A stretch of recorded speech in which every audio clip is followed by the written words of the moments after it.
오늘 함께 읽은 이 말씀 중심으로 하나됨의 증거라는 제목으로 하나님 말씀 전합니다.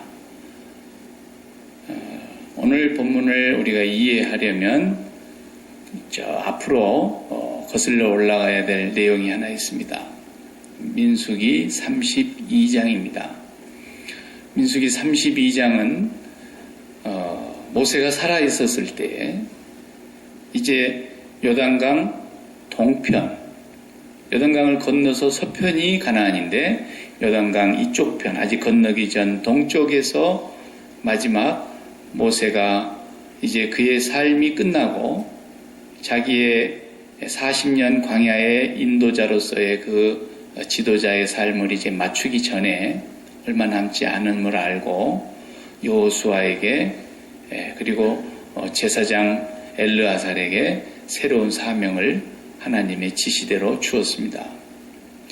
그리고 이제 거기에서 요단강을 건너는 때를 기다리고 있는데 갑자기 르우벤, 그 다음에 갓, 그 다음에 므낫세 지파의 절반의 숫자가 요구를 하게 되었습니다.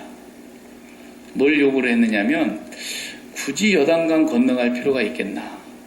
우리는 이 인구도 다른 지파에 비해서 많은 데다가 가축도 심이 많은데 건너가지 않아도 요단강 이쪽 편에도 이렇게 목초지가 많은데 우리는 여기서 살고 싶습니다. 이렇게 제안을 했어요. 모세한테 가서. 그때의 32장을 우리가 읽어보면 모세가 상당히 역정을 내세요. 그 말을 듣자마자 그거 참 좋은 생각이다. 가면 땅덩어리 더 좁을 텐데 너희들이라도 좀 빠지면 우리 남은 사람들이 좀 소홀하지 않겠는가 이렇게 나와야 되는데 모세가 굉장히 화를 냅니다. 그리고 40년 전 얘기를 꺼내는 겁니다. 40년 전에 그 악몽이 되살아나는 겁니다. 12정탐꾼을 보냈던 그때에 그 10사람이 갔다 와서 쓸데없는 말을 하는 바람에 머리끝부터 발끝까지 믿음이라고는 한 구석도 없는 말만 해대니까 백성들이 그때 막 속이 다 뒤집어져 가지고 그 불신앙의 말을 듣고서는 난리가 났지 않냐.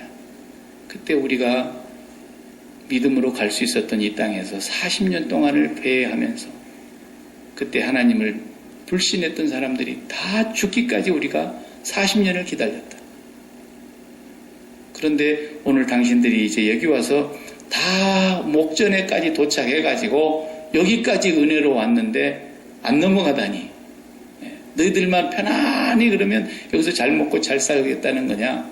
그러면 지금 여기 건너가겠다는 사람들의 마음이 어떻게 되겠냐? 또 다시 하나님께서 우리를 광야로 내모시는 그런 심판을 받아야 되겠느냐? 막 이러면서 모세가 굉장히 역정을 내는데 그 말을 들은 이 르우벤 갓 지파가 마음을 고쳐먹었어요. 그러면 우리 어린 아이들과 20살 미만의 19살까지 어린 소년들과 소녀들 그리고 우리 아내들 그리고 연로하신 분들 그리고 우리 짐승과 가축들 전부 다 여기다가 놔두고 그리고 우리가 갔다 오도록까지 살 수 있는 일단 성읍을 좀 만들어서 거기에다가 안전하게 거하게 해놓고 그 다음에 우리가 제일 먼저 1번으로 우리가 먼저 건너가겠습니다. 20세 이상의 남자들은 1등으로 넘어가가지고 우리가 그쪽의 땅을 다 정복하고 나머지 우리 형제 지파들이 다 땅을 차지하고 모든 임무가 책임이 다 끝나면 그 다음에 우리가 넘어오겠습니다. 그랬어요. 그러니까 이제 모세가 그 말을 듣고서 좋다. 너희들이 그렇게 말을 하나님 앞에서 했으니까 그대로 지키면 가하고 만약에 너희들의 마음이 변해서 그걸 안 지키면 하나님께서 반드시 너희의 죄를 찾아내서 너희 죄가 정녕 너희를 찾아낼 거다 그랬어요. 그 말은 무슨 말이냐면 마치 꽁무니에 열이 나오면 열 추정 미사일이 그 열을 따라서 끝까지 쫓아가 가지고 폭발을 시키는 것처럼 너희가 이 오늘 하나님 앞에서 한 말을 지키지 않으면 너희와 너희 자손들이 이쪽에서 산다 할지라도 하나님은 그 죄를 반드시 찾아서 옛날에 아간이 이 범죄했을 때 그 죄를 반드시 찾아낸 것처럼 하나님이 너희들을 가만 안 놔둘 것이다. 너희 자손들까지 다 저주를 받을 거다. 아주 그냥 분명하게 거기서 확약을 했습니다. 그리고 시간을 벌었어요. 성읍을 쌌어요. 그리고 자녀들과 그 아내와 가축들은 다 거기 안전하게 일단 거하도록 장치를 마련해 두었어요. 그리고 이제 요단강을 여호수아와 함께 건너가는 것이죠. 모세는 그 뒤로 이제 거기서 하나님 앞으로 돌아갔지 않습니까? 그래가지고 우리가 오늘 지금 읽은 이 여호수아 22장에 여호수아 하는 말을 가만히 보세요. 그 말을 상기시키고 있어요. 이 세 지파를 불렀어요. 불러놓고 2절에 보니까 그들에게 이르되 여호와의 종 모세가 너희에게 명한 것을 너희가 다 지키며 내가 너희에게 명한 일을 너희가 다 지키며 또 내 말을 너희가 청종하여 오늘날까지 날이 오래도록 너희가 너희 형제를 떠나지 아니하고 오직 너희 하나님 여호와의 명하신 그 책임을 지키도다. 책임을 다했어요. 약속을 지켰어요. 그리고 이제 너희 형제들이 이 땅에서 다 안식을 찾았으니까 그때 약속한 대로 돌아가라. 아내와 자녀들이 있는 그 섬으로 요단강을 다시 한번 거꾸로 이제 건너가야 되는 겁니다. 건너갈 때 어떻게 하라고 그랬습니까? 그냥 가라고 하지 않고 모세가 축복을 하는데 7절 끝부분에 보면은 여호수아가 그들을 그 장막으로 돌려보낼 때 그들에게 축복하고 8절 일러 가로되 너희는 많은 재산과 심이 많은 가축과 은, 금, 동, 철과 심이 많은 의복을 너희의 장막으로 가지고 돌아가서 너희 대적에게서 탈취한 것들을 너희 형제와 나눌지니라. 그러니까 빈손으로 안 돌려보내고 가나안 땅에서 차지한 많은 금은 보화들 그리고 앞으로 철 연장을 써서 살아야 되니까 많은 농기구들을 만들 것들을 다 준비해서 그리고 의복까지도 그 가나안 땅에서 빼앗은 모든 의복까지 충분히 줘서 축복하고 돌려보냅니다. 그 사람들이 되돌아가요. 그러니까 이제 9지파 반은 서쪽에 그대로 자리 잡았고 2지파 반은 동쪽으로 다시 건너가죠. 그래서 므낫세 지파는 절반씩 나누어진 거예요. 므낫세 지파의 반은 동쪽으로 따라가고 므낫세 지파 절반은 서편에 그대로 남게 되고 그렇게 해서 이제 오늘 읽은 9절까지의 내용이 그 얘기입니다. 여기서 우리에게 주시려고 하는 그 말씀은 뭐냐면 그 형제에 대한 책임을 다하는 거예요.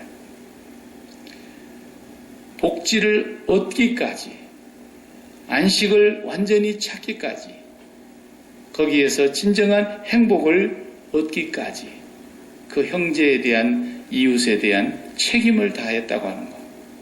이게 굉장히 중요한 거예요. 그것은 곧 누구의 행복이냐? 나 자신의 행복이라는 거예요. 너를 행복하게 해야 네가 복지를 차지해야 우리도 복지를 누리게 된다는 거죠. 만약에 너희들에 대한 책임을 내가 다 하지 않고 하나님 앞에서 그 약속을 저버린다면 우리의 행복도 없다라는 거예요. 이 정말 하나됨의 그런 태도 얼마나 아름다운지 몰라요. 오늘 우리 시대로 가지고 와서 이걸 적용을 해본다면 어떻게 우리가 적용을 할 수 있겠습니까? 신약시대 이후에 예수 그리스도가 이제 부활하셔서 승천하신 이후에 살아가는 우리들에게는 어떻게 적용할 수 있는 말씀이냐면 우리의 형제와 우리 이웃들이 행복을 누리기까지는 우리가 행복할 수 없다고 하는 그 책임의식, 동질의식, 하나됨을 우리가 늘 갖고 살아야 된다는 거예요. 그 복지라고 하는 것은 이스라엘의 그 위치적인 지정학적인 지리적인 땅을 얘기하는 것보다는 그 복지는 하나님과의 관계를 얘기하는 거거든요. 왜냐? 하나님과 관계가 깨지니까 복지도 다시 또 뺏기잖아요. 거기에서 복지라고 하는 것은 땅이 좋아서도 아니고 기름져서도 아니고 하나님과의 관계, 거기에서 진정한 행복이 있고 환희가 있고 기쁨이 있고 거기에 안식이 있다는 거예요. 그래서 너희가 살고 있는 그 땅은 하나님만 너희들이 잘 섬기면 너희가 짓지 않는 집, 너희가 심지 아니하는 무화과와 포도원, 전부 너희가 파지 않은 샘물 다 내가 공급한다는 거예요. 그러니까 우리가 생각하는 입장에 우리의 일이 아니라는 거예요. 그건. 우리는 우리 일이 정말 땅에서 있는 일인 줄 알지만 세상 사람들처럼 제발 살지 말라는 거예요. 이 세상에서 맨날 들어누워서 그러면 놀아란 얘기냐? 그게 아니라 우리는 그냥 하나님이 보내신 곳에 가서 일하는 건데 우리 마음이 하나님과의 관계만 깨지지 않으면 하나님께서 하나님의 일을 해 주시겠다는 거예요. 우리가 사실 지금 하고 있는 일이 우리 일이 아니에요. 하나님의 일이에요. 그것을 하나님의 백성들은 알아야 된다는 거예요. 그러면 오늘 우리가 이 세상에서 상대방을 복되게 해주는 게 뭐겠어요? 우리가 우리의 형제와 이웃을 복지에 살게 해주는 게 뭐겠어요? 그건 두말할 나위도 없이 그들이 예수 그리스도를 통해서 하나님의 나라를 그리고 하나님과의 관계를 바르게 회복하는 거예요. 그렇게 해주는 것이 그들의 행복인과 동시에 우리 자신의 행복이라는 거예요. 사도 바울이 항상 그 의식을 갖고 살았어요. 고린도전서 9장 17절에 보면 그 유명한 말씀이 있잖아요. 내가 복음을 전할지라도 자랑할 것이 하나도 없다. 이건 마땅히 내가 당연히 해야 될 일이니까. 내가 이 복음을 전하지 않으면 도리어 내게 화가 임하리로다. 그 말씀이에요. 하나님의 복음을 전해서 저들이 하나님 안에서 행복과 안식을 찾고 하나님과의 올바른 관계를 통해서 천국을 누리고 살아가는 그 삶을 이루게 해주기 전까지는 나에게 행복이란 없다. 그걸 내가 소홀히 하고 그걸 알면서 게을리한다면 내게 도리어 화가 미칠 것이다. 이거라는 거예요. 이것이 우리가 하나님 앞에서 하나된 형제의 책임감이고 동질의식이에요. 이게. 그러니까 집에서나 교회에서나 교회 밖에서나 어디에서든지 우리가 가져야 될 가장 중요한 관심은 뭐냐? 부모가 자식을 들여다볼 때도 공부해 이놈아 이게 먼저가 아니다라는 거예요. 이 아이가 정말 예수를 믿을까? 이 아이가 정말 십자가에서 예수님과 함께 죽었을까? 여기에 관심을 가져야 된다는 거예요. 십자가와의 연합하여 죽음이 없이는 하나님과의 관계는 요원하는 것이기 때문에 이 아이가 정말 예수 그리스도를 확실히 믿고 예수 그리스도 안에서 세상에 대해서는 이제 죽고 이 아이가 하나님께 대하여서 사는 아이가 됐나? 이게 우리의 관심이 되고 그것을 이루기까지는 나는 행복이 없다. 공부 잘해서 행복하다. 이게 아니다라는 거예요. 왜 우리는 그렇게 사냐는 거예요. 왜? 세상 사람들처럼. 그게 아니다라는 거예요. 아내가 남편을 봐도 이 사람이 정말 그리스도와 함께 십자가에서 죽었나? 교인이 교인을 봐도 뭐 우리 교인도 마찬가지고 남의 집 교회 다른 교회 다니는 교인도 마찬가지예요. 교인이라고 해서 다 교인이 아니잖아요. 이 사람이 정말 예수 믿는 사람인가? 예수 믿는다는 말이 심장을 하나님께 드린다는 뜻인데 그러면 그 심장이 이 세상에 붙었던 심장이 그리스도와 함께 십자가에서 정말 죽은 사람인가? 이게 늘 관심이 돼서 대화해보면 알잖아요. 내가 우리 큰 누님하고도 대화해보니까 알겠더라고. 아직도 안 죽었구나. 그냥 자식 띄어보내놓고 날마다 눈물 짓고 울고 있다. 얼마나 답답하면 제 조카가 연락을 해서 삼촌 엄마한테 전화 좀 해주세요. 왜? 우리 보내놓고 맨날 웁니다. 목사 안수를 받고 이제 처음으로 육지를 떠나서 울릉도로 갔는데 울릉도로 첫 교회로 부임을 받아서 갔는데 맨날 운다는 거야. 그래서 내가 전화해가지고 아직도 안 죽었네. 우리 형제가니까 내가 뭐 한보도록 얘기해도 상관없잖아요.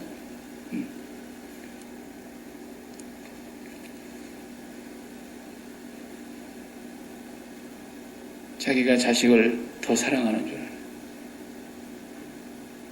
사무엘의 어머니 한나는 자식을 못 낳으니까 다른 남편이 두 여자를 데리고 살았는데 분인나라고 하는 그 여자는 애만 쑥쑥 잘 낳고 속에서 그냥 열불이 터져가지고 죽고 못 살겠는 거예요. 그래 남편한테 가가지고 그 난리를 치니까 남편도 나보고 어떡하란 말이야. 하나님이 안 주시는데 내가 무슨 재주가 있냐 말이야. 그런데 오죽하면 한나가 그렇게 기도하겠어요. 하나님 제게 아들을 주시면 바치겠습니다. 아니 그런 기도를 왜 하죠? 아들이라는 말을 빼고 그냥 50억이라고 해봅시다. 50억 쉽게 돈을 얘기한 눈이 번쩍 뜨이니까 지금 50억이 없으면 이 회사가 30년 동안 내가 갖고 온 회사가 망하게 생겼어요. 50억이 없으면 부도가 나는 거야 지금. 그런데 하나님 앞에 기도를 하는데 하나님 50억을 주시옵소서. 50억을 주시옵소서. 50억을 주시면 50억을 제가 감사한금 드리겠습니다. 그 얘기 아니에요 지금? 그런 기도를 뭐라고 해요? 도로 받아갖고 도로 갖다가 바치려면 지금 50억 부도 나면은 어차피 끝나버리는 건데. 하나님 내게 아들 하나 주시면 아들을 하나님께 다시 바치겠습니다. 얼마나 그 귀한 아들입니까?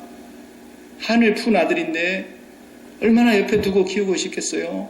근데 갖다 바쳐버리고 1년에 한 번씩 옷이 헤어졌을 테니까 몸이 자랐을 테니까 거기에 맞는 애봇을 만들어다가 한 번씩 입히려고 1년에 한 번 갔더라고요.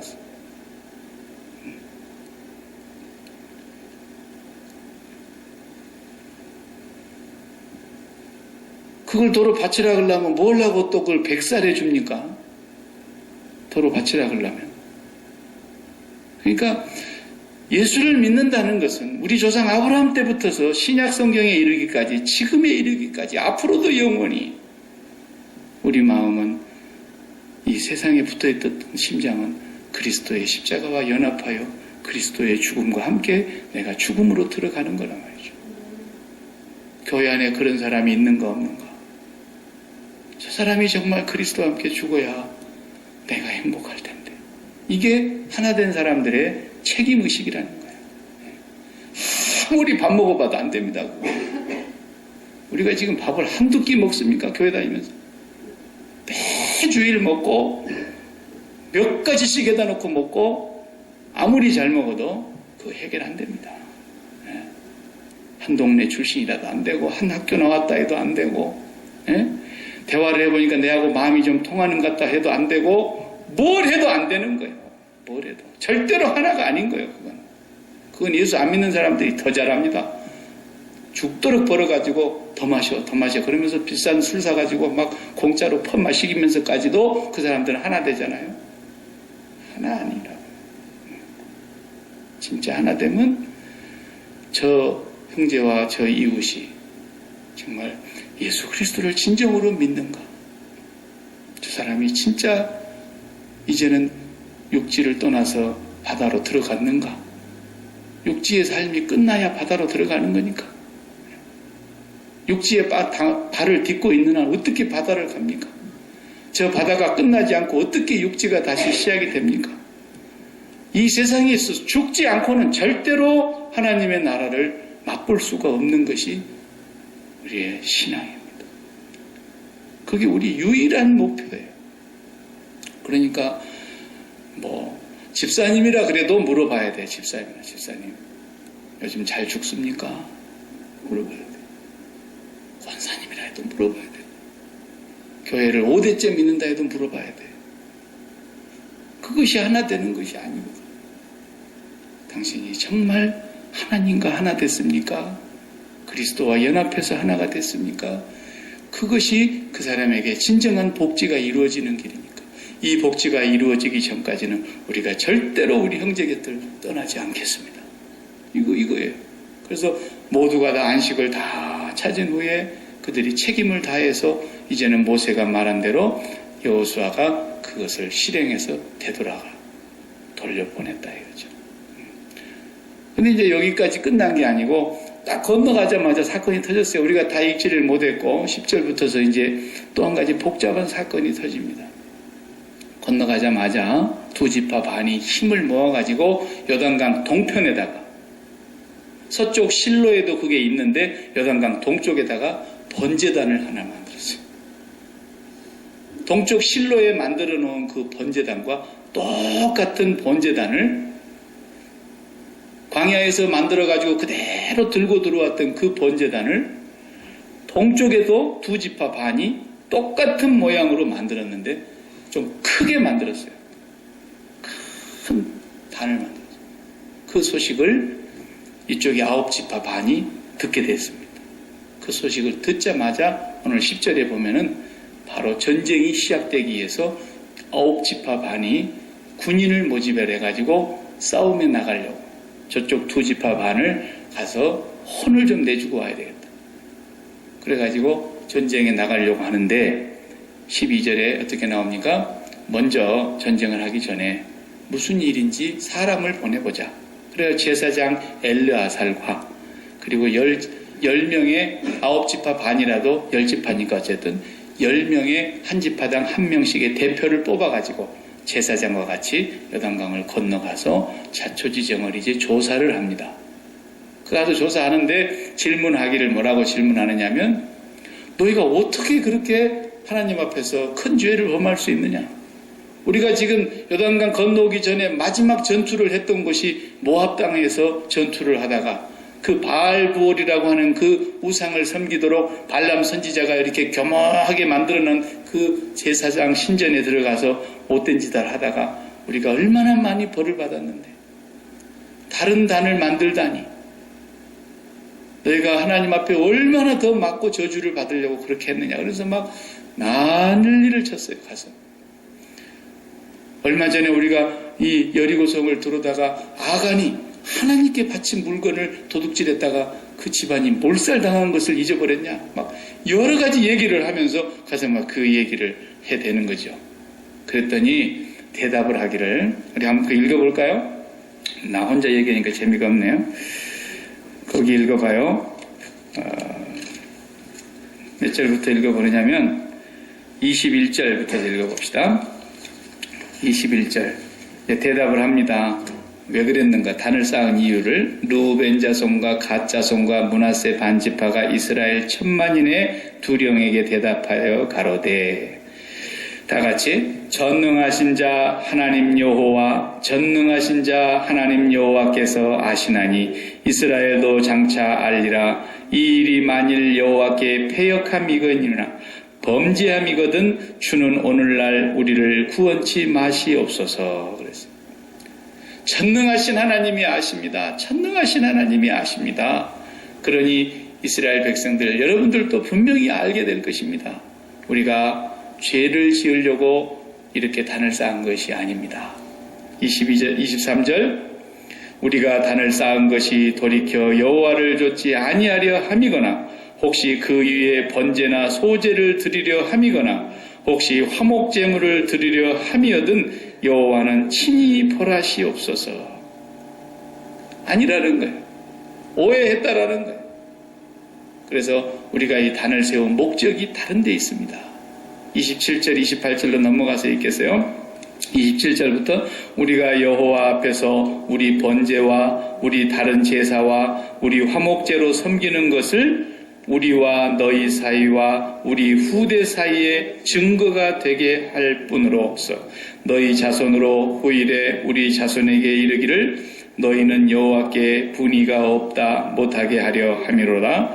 우리가 말하였거니와 만일 그들이 후일에 우리에게나 우리 후대에게 이같이 말하면 우리가 말하기를 우리 열조가 지은 여호와의 단 모형을 보라.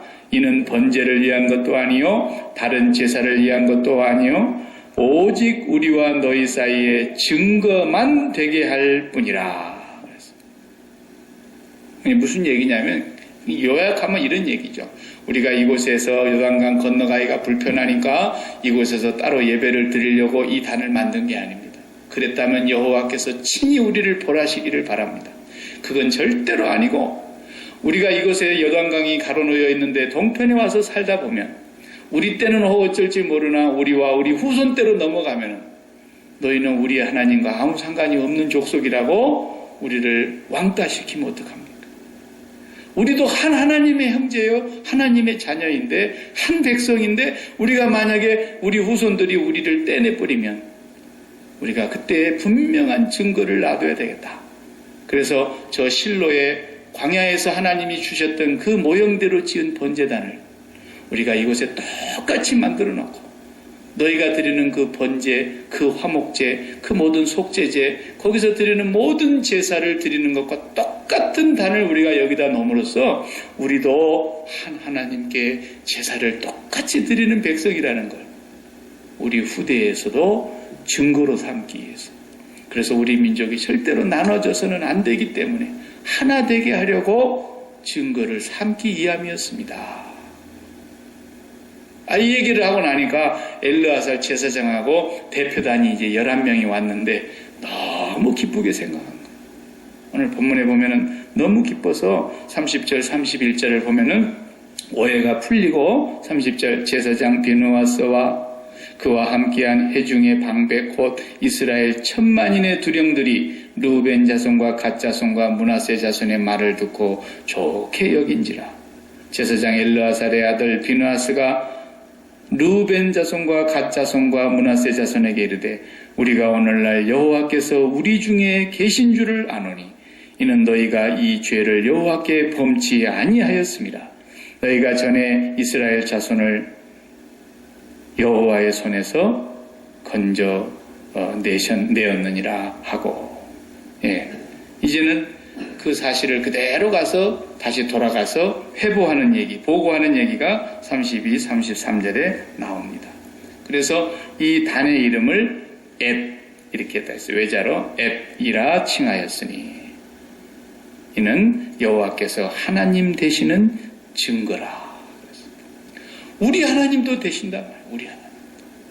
너희들만 하나님이라고 그러면서 우리를 빼면 안 되니까. 우리가 여호와의 기업에서 떨어져 나가면 안 되니까. 우리는 그걸 증거로 삼아놔야 되기 때문에 한 것이지, 여기서 요단강 건너가기가 불편하고 귀찮아서 따로 예배 드리려고 그런 게 아니다라는 거. 이게 하나됨을 나타내고 있는 거예요. 또 우리가 이곳에서 살면서 우리가 하나 됐다라는 게 뭡니까? 앞서도 얘기했지만 우리가 주일 예배 끝나면 같이 밥 먹는 거, 그것도 중요한 애찬의 교제죠. 밥 먹는다는 것은 우리가 마음을 하나로 한 가족이라고 하는 거죠. 식구가 뭐예요? 식구. 밥 식자에다가 입구자 아닙니까? 밥을 같이 한 입으로 먹는 사람이 식구거든. 가족이다라는 거예요. 그게 뭐 필요 없다는 얘기는 아니에요. 그러나 밥 먹는 일은 다른 사람들도 다 하잖아요. 그거 가지고 하나라고 하는 것을 할 수가 없어요. 아무리 잘 먹어도 안 돼. 천하 없는 일을 해도 안 돼요. 같이 구제를 하고 같이 봉사를 하고 같이 뭘 하고, 그게 하나됨의 증거가 아니에요. 하나됨의 증거는 제사였다는 거예요. 제사. 그래서 그 제사를 드리는 그 단, 여기서 제사를 하여 불사르지는 않겠지만 여기서 다른 불을 우리가 쓰려고 한 것이 아니라 제사, 우리도 하나님 여호와께 제사 드리고 똑같이 번제단에서 번제를 드리고 화목제를 드리고 우리가 속죄제를 드리고 모든 제사를 여기서 똑같이 드리는 그 단을 갖고 있다. 제사를 통해서만 우리가 하나라는 것을, 한 분 하나님 앞에 제사 드림을 통해서 하나인 가족이고 하나인 백성이라는 걸 확인하겠다는 거예요. 그것은 오늘 우리에게 예수 그리스도를 통해서 다시 한번 확인해 주는 거예요. 다른 한 영원한 제사를, 전의 것을 다 폐하시고 동물로 드리는 모든 가축을 죽이는 제사를 다 폐하시고 동물의 피가 아닌 자신의 피로, 예수님의 피로, 하나님의 어린 양의 피로, 그리고 그 예수 그리스도께서 친히 사람이 손으로 지은 땅의 성소에 들어간 것이 아니라 하늘의 성소를 향해서 하나님의 보좌 앞으로 자기의 살과 피를 들여서 제사를 지낸 그 예수 그리스도의 제사,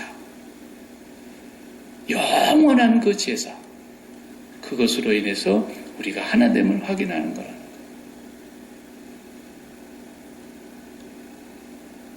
지난달 10월 30일부터 31일이 종교개혁 기념주일인데 30일 그날부터서 11월 8일까지 내일 모레까지 이제 우리 고국에서는 WCC 10차 총회가 열려요. 지금 열려서 이미 진행하고 있죠. 그래서 그 총회를 준비하는 우리 한국에서 총회가 개회되기까지 얼마나 말도 많고 탈도 많고 분쟁도 많고 서로 비판하고 서로 잘못됐다 그러고 안 잘못됐다 그러고 WCC는 공산주의를 용인하는 용공이다. 또 뭐 공산주의 게릴라들을 후방에서 돈으로 지원을 한 사람들이다.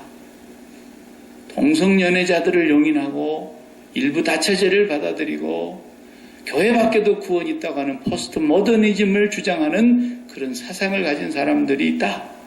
그래서 이것은 절대로 우리와 하나 될 수 없다. 이렇게 하는 측이 있고, 저도 끝나면 보려고 그냥 요즘 안 들여다보다가 오늘 내가 한번 들여다봤더니 오늘까지 발표한 내용을 쭉 서치를 해보니까 WCC에서는 그들이 반대한다고 주장하는 사람들이 하는 얘기를 하나도 우리는 그렇게 선언한 적도 없고 공식 문서로 결의를 채택을 해가지고 발표한 적도 없고 누가 그런 소리를 했는지 모르겠다고 WCC 의장이 나와서 그런 얘기를 하는 거예요. 그러니까 이제 지켜볼 일이죠.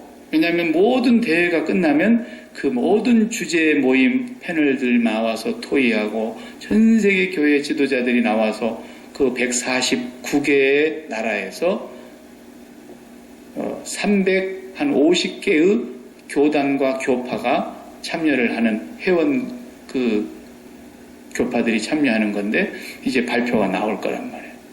이번에 생명의 하나님 우리를 정의와 평화로 인도하소서 이런 주제로 가지고 이제 시작했으니까 그럼 읽어보면은 한국에서 열린 한국이 주관하는 총회가 아니고 말하자면 UN 총회와 같은 것인데 종교적으로 WCC는 UN 총회를 한국에서 열겠습니다 하는 것까지는 같은 얘기단 말이죠. 우리가 하는 것은 아니고 그런데 한국교회도 회원국에 포함되는 사람들은 거기 이제 참여를 했어요. 발표할 거예요. 바라기는 한국교회가 이렇게 힘이 없는 줄 알고 왔다가 보니까 너무너무 한국교회가 세계 속에서 정말 훌륭한 하나님의 교회구나. 이걸 지금 보고 사람들이 깜짝깜짝 놀래고 있는 것 같아요. 와보지를 안 해가지고 계속 그것을 막 총회를 못하게 한다 하고 싸움만 하고 있으니까 한 번도 한국에 와보지 않은 사람들은 한국교회에서 괜히 그냥 우리가 그걸 장소를 빌렸구나 처음에 후회를 했대요.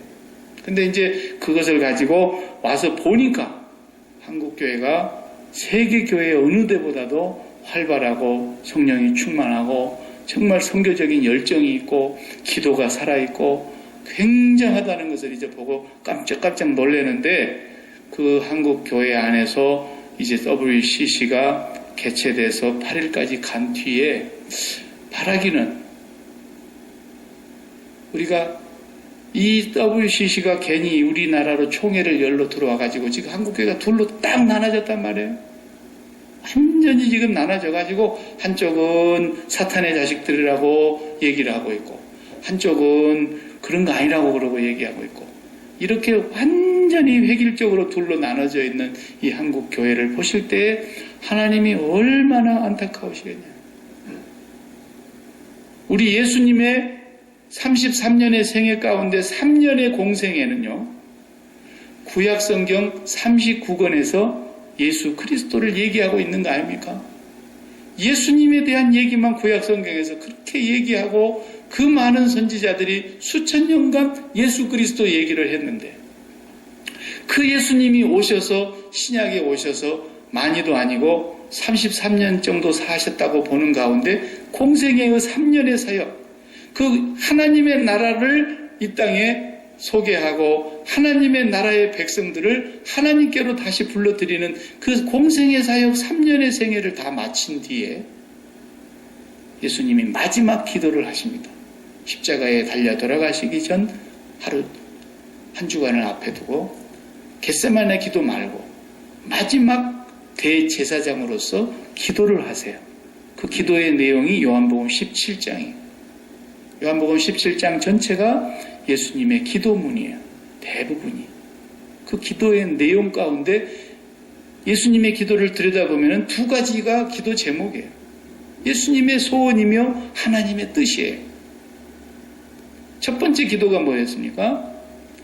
모든 세상 사람들로 하여금 또 하나님의 백성들로 하여금 내가 아버지께서 보내서 온 것을 알게 해 주옵시고, 첫 번째 기도가.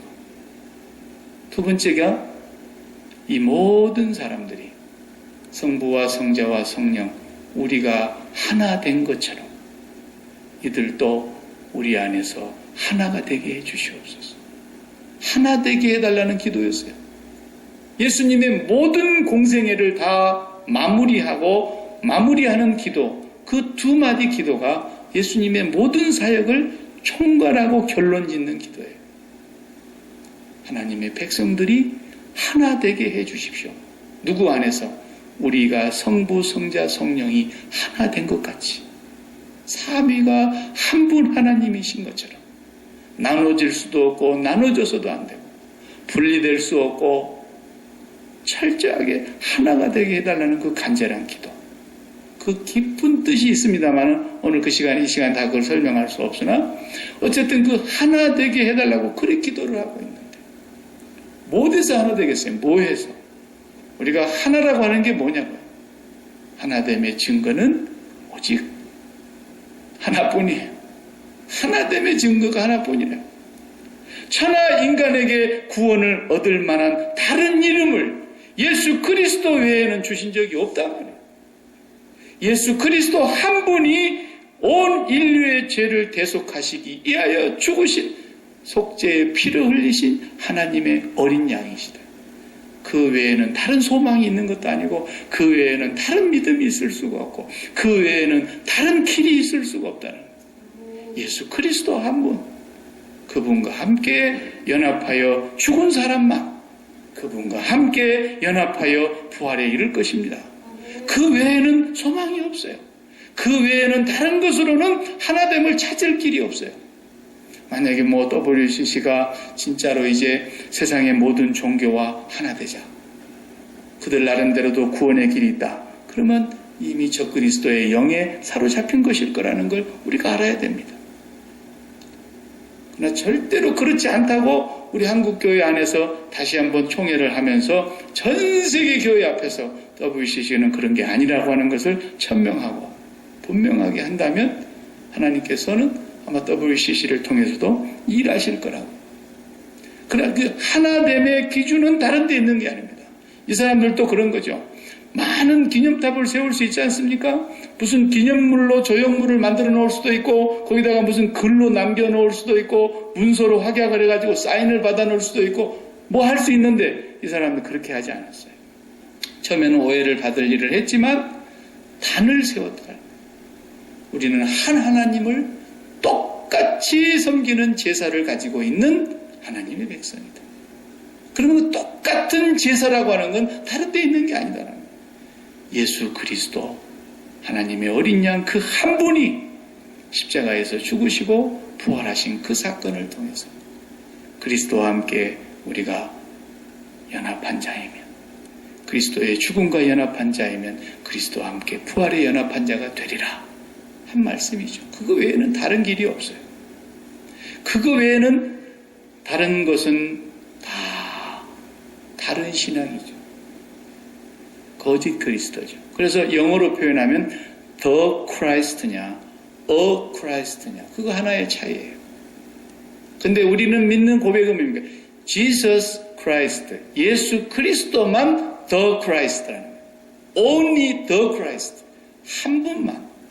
근데 세상은 왜 너만 구원이 있다 그러느냐? 우리도 크라이스트가 있다라는 거예요. 그 Christ. 우리도 구원자가 있다라고 말하는 거죠. 그러나 거기는 절대로 없습니다. 목숨을 걸고 지켜야 될 일입니다.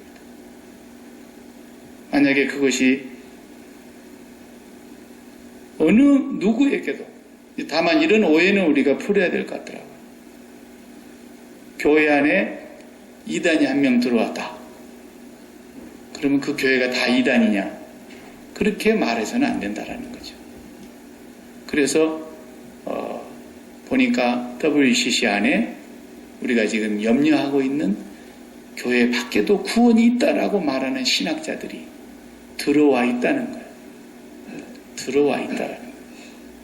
그래서 그 사람들 때문에 지금 계속 주시하고 오해를 받고 그것으로 인해서 계속해서 지금 논란의 소지가 있는데, WCC에서는 1948년도 제1회 총회로부터 시작해서 지금 7년마다 한 번씩 일어나서 우리 대한민국에서 올해 10차 총회를 여는 동안까지 단 한 번도 예수 그리스도 외에는 구원자가 있을 수 없다고 분명히 얘기한다는 거예요. WCC 총회 의장이.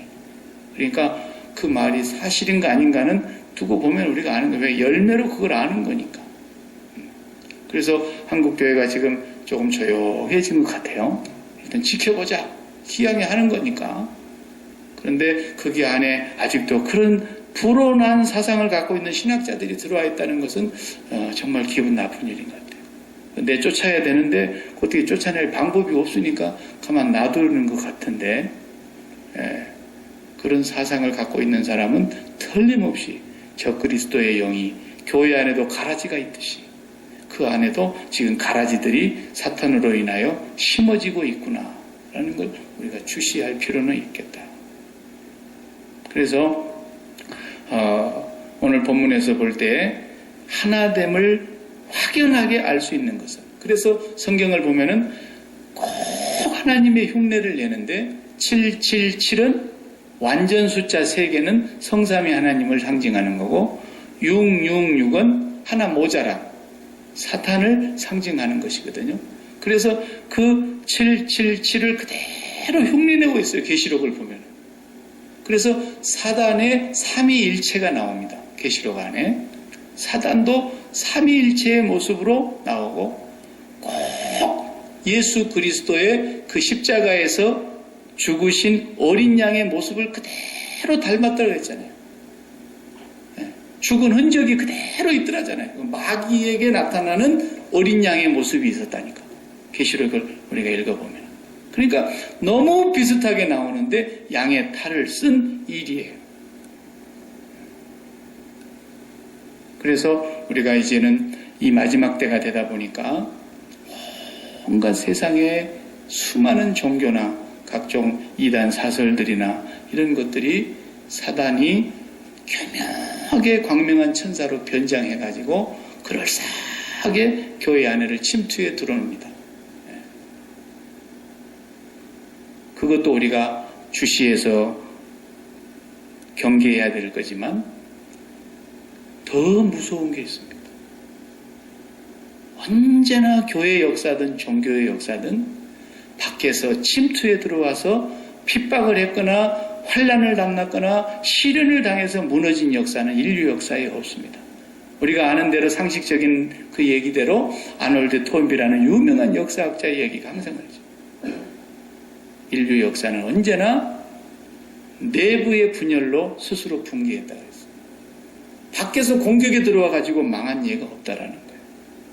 초대교회 같으면 얼마나 강한 핍박이 있었습니까? 그래도 안 무너졌어요. 그렇게 죽여도 안 무너지는 거예요. 그렇게 잔인한 방법으로 핍박을 해야 되는데도 교회는 더 왕성해지고 마침내 그 교회의 복음이 로마를 굴복시켜 버렸어요.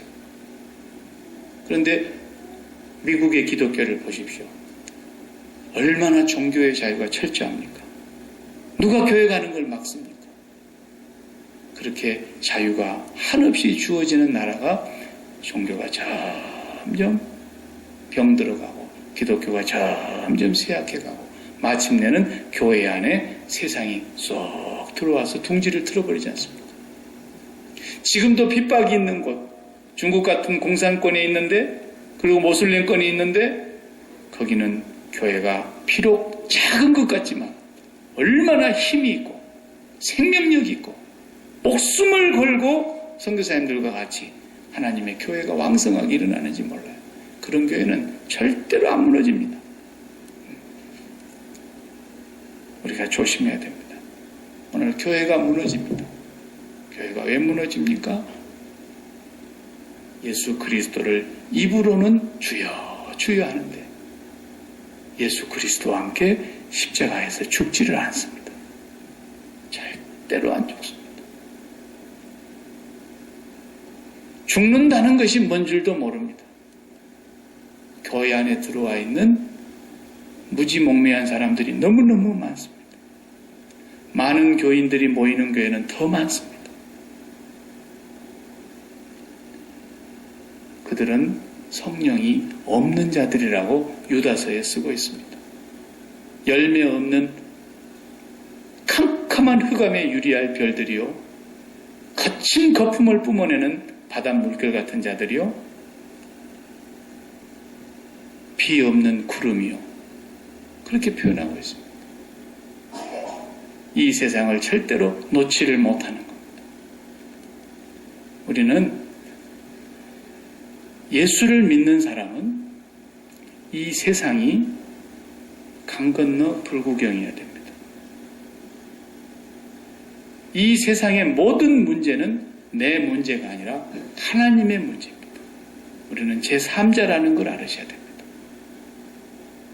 내게 어떤 문제가 터져도 내 문제가 아니고 제1번의 현실로 나를 오늘 또 지켜보고 계시고 나를 품어주고 계시고 그리스도의 보혈로 나를 구속하신 하나님이 허락하시고 보고 계시고 알고 계시고 듣고 계시고 인도하고 계시는 일이라는 걸 잊지 말아야 합니다. 그분이 1번이에요. 우리 아이한테 지금 무슨 문제가 생겼어요. 그래도 나는 제3자입니다. 누구 문제입니까? 아버지의 문제입니다. 아버지의 문제입니다. 그토록 죽어야 됩니다. 내가. 그토록 십자가를 붙들고 날마다 죽어야 되는 거예요. 어떤 문제가 터져도 십자가를 붙잡고 나는 그리스도와 함께 죽은 자입니다라는 걸 시인하고 고백하고 성령의 능력으로 하나님을 붙잡고 하나님이 제1번의 현실이라는 걸 항상 기억해야 된다는 거예요. 이 사람이 예수 믿는 사람인 거예요. 예수 믿는 사람. 이것이 교회 안에 들어온 사람들의 간절한 소원이 돼야 되고 그런 사람들이 없는 모습을 볼 때에 주여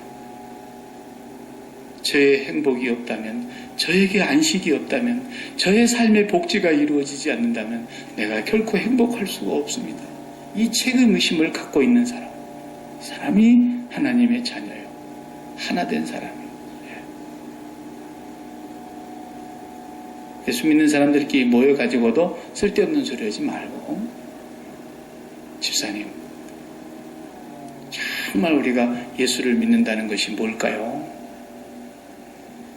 그런 대화를 해야지. 그런 대화를.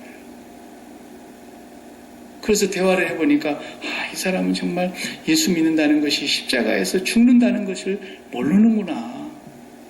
맨날 입만 열면 집안 걱정이고 입만 열면 자식 염려고 입만 열면 그냥 뭐 세상 얘기고 이 사람 그리스도의 십자가를 믿는 사람 아니구나. 아직 그리스도의 십자가에서 그와 함께 연합하여 죽은 자가 아니구나. 위해서 기도해야 된다. 위해서. 괜히 대놓고 막 한마디 하면 니까짓 게 뭔데 말이야. 막 그러면서 또 자존심은 또 있어가지고 내가 너보다도 얼마나 오래 믿었는데 그러면서 내가 그런 사람 많이 만나봤거든요. 여전도의 회장이라는 사람도 내가 어느 교회 만나봤어요. 근데 요즘 시험 들어가고 교회를 안 나온다 그러더라고요. 그래서 잡아갖고 오라 그랬죠. 밥 사준다고. 그 얘기해보니까 예수 믿는 것이 뭔지도 몰라.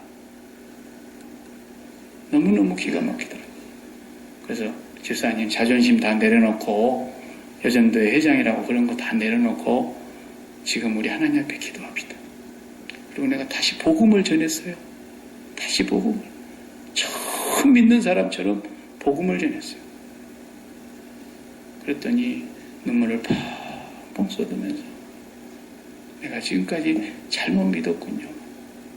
내 믿음이 헛것이었군요. 헛것이었다. 진짜 믿음이 있는 사람은 시험에 들어도 시험에서 나옵니다. 그렇게 교회를 안 나가다니 말이 됩니까? 그렇기 때문에 우리가 진정으로 교회 안에 전도할 사람이 얼마나 많은지 몰라요. 그런 소리 들어보셨어요? 교회 안에 전도할 사람이 얼마나 많은지 몰라요. 교회 안에 전도할 사람. 많이 모인 교회도 말할 것도 없고, 약기만 안 해도 교회 다닌다는 사람들 전도해야 될 사람이 얼마나 많은지 몰라요. 전부 머리로 믿고 있는 거예요. 마음이 하나님께 안 붙어요. 절대로. 마음이 안 붙어요. 그들에게 성령이 임하게 해달라고 기도해야 됩니다. 성령이 그들을 터치하고 성령이 그들을 정말 붙들어 주시고 성령이 나타나셔서 능력으로 역사해 주시도록 간절히 기도해야 됩니다. 그래서 진정으로 이제는 내가 세상에 대해서 죽고 하나님께 대하여 사는 사람이라는 걸 매일매일 그게 너무너무 행복해야 돼요. 그게 너무너무 기뻐야 되는 거예요. 그것이 날마다 찬양의 제목이 돼야 되는 거예요. 세상에 내가 세상에 대하여 죽고 하나님과 함께 연합하여 사는 것이 이렇게 행복한 것인 줄 몰랐다고. 너무 기뻐서 늘 기뻐하라는 것이 그래서 나온 얘기. 항상 기뻐하라. 항상 범사에 감사하라. 그래 나온 얘기예요. 이것이 우리가 영원히 성삼위 하나님과 하나됨의 증거입니다. 이것이 우리 교회 모든 성도들에게 임하기를 축복하며 약기만 안에 임하기를 축복하고 아직도 우리 주변의 형제와 이웃들에게 당신이 복음 안으로 들어와야 내가 행복합니다. 그런 소망이 우리 속에 있어야 그런 열정이 있어야 전도가 되고 사람들을 만나도 대화의 내용이 달라지는 거예요. 대화의 내용. 쓸데없는 대화하지 말고 대화의 내용. 이것이 오늘 하나님께서 여호수아 22장을 통해서 주시는 메시지입니다.